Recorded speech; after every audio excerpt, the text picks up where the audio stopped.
I'm Monish Shah from Google, and I will talk a little bit more about cloud requirements for NVMe. So just to review what a typical cloud application looks like. So it may be serving millions, even a billion plus users. And as you can imagine, it takes a large number of servers to serve such applications, and they're distributed globally across a bunch of data centers. And the total cost of ownership for those servers, you can imagine, would be quite high. And there's a desire to minimize that. At the same time, the users want minimal latency, and there is a trade-off between these two goals. So what I'll talk about are some new features of NVMe that help us make that trade-off a little bit better. So the first opportunity, you've already heard about this, is IO determinism, and I'll expand a little bit more on that. So at a high level, how does it help? It helps to optimize TCO for large SSDs that are shared between multiple applications. And so when you're sharing an SSD between multiple applications, you can run into what's called the noisy neighbor problem, where one application talking to its part of the SSD affects the performance, especially tail latency seen by another application talking to a different part of the SSD. And so IO determinism, which is an active proposal within the technical working group, is helping us address that. Looks like some of the bullets are missing in my slide.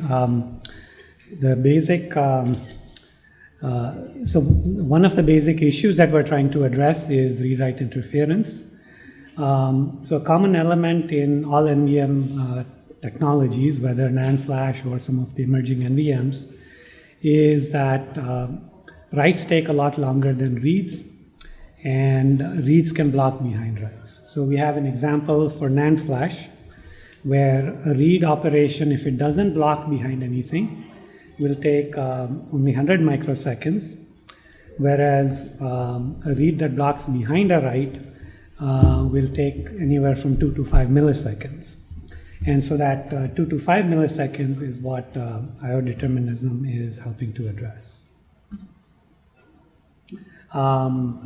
So the basic concept is NVM Sets, which Peter also talked about in the previous session. So that provides you with a mechanism to partition the SSD with performance isolation. The mechanism for doing this will actually be vendor dependent. So I would expect typically a config utility that allows you to create these partitions at installation times. So this example table shows possible configurations for a 4 terabyte SSD. And this is purely an example. You can do whatever you want. So 4 1 terabyte sets or 8 512 gigabyte sets. You could do something weird like 2 1 terabyte sets and 4 512 gigabyte sets. The spec does not prevent that.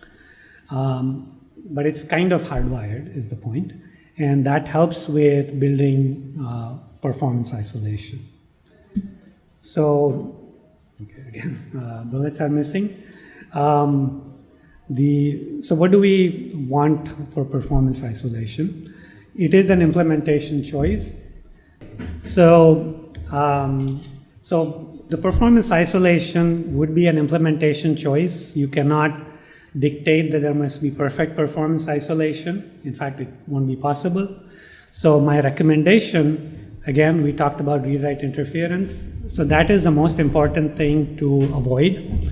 So you should never allow writes in one NVM set to block reads in another NVM set. That, I think, is the critical part of performance isolation.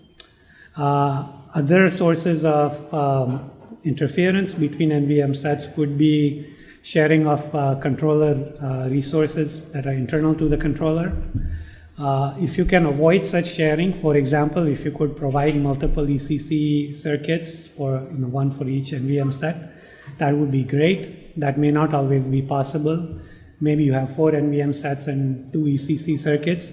So maybe you allocate one ECC circuit to 2 NVM sets and another one to the other 2 NVM sets. So you avoid what you can avoid.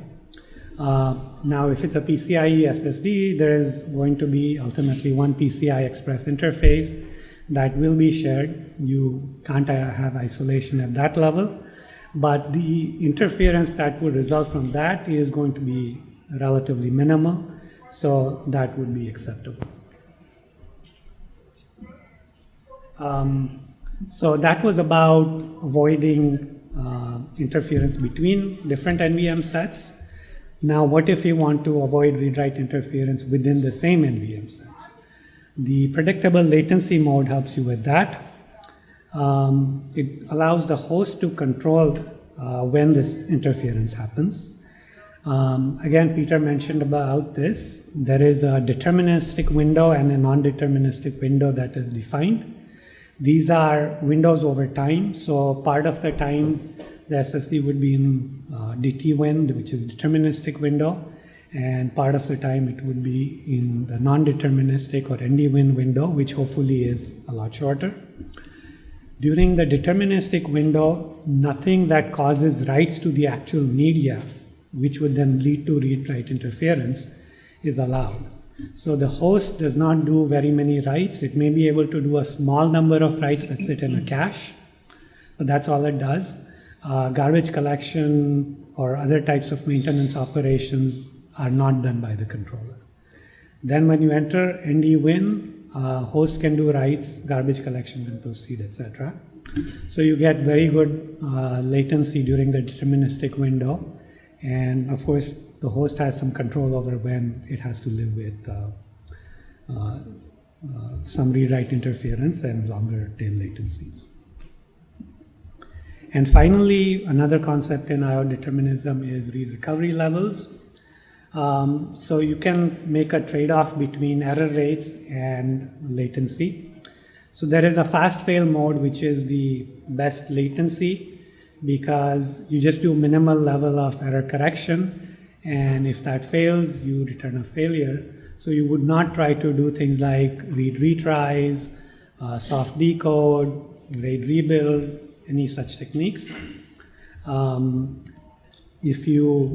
As you go to other read recovery levels, you can start using some of those techniques and you would get less failures, so better uncorrectable bit error rate at the expense of tail latency. And all those levels can be defined by the vendor. There is a default level which would be mandatory, but you still get to decide what recovery effort you apply to it. So that's it on IO determinism. One other opportunity that I wanted to discuss is in optimizing memory TCO. So again, a little bit of background. Everybody's heard of end of Moore's law, nothing new there, but what may be a little less obvious is that all technologies are not affected exactly the same. So with NAND, 3D NAND is already shipping proven technology. For other NVMs like PCM and resistive RAM also, 3D is expected to be possible. So with 3D, there is still prospect for at least some number of years to continue scaling capacity and scaling down cost. With DRAM, the situation is not so good. Within monolithic die, 3D scaling is not expected, and therefore we are probably pretty close to the end of cost and capacity scaling on DRAM. Of course, you can do die stacking, but that doesn't really help with cost. It just packs things in better. So the idea is to use new NVMs to supplement DRAM. And supplement is important. DRAM will have the best performance, so you are going to continue to use DRAM, but relatively cold data could be put on NVMs. So that's the high-level concept. How do we do this? So the implementation, of course, is to reinvent paging. Paging, of course, is decades-old technology. All modern OSs support it.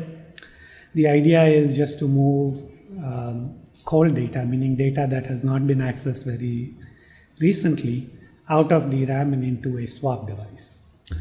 So many decades ago when this was invented, pages were swapped to hard drives, which have latency on the order of 10 milliseconds, which became unacceptable from a performance perspective many decades ago, or a few decades ago, and the server world stopped using swap space on HDD.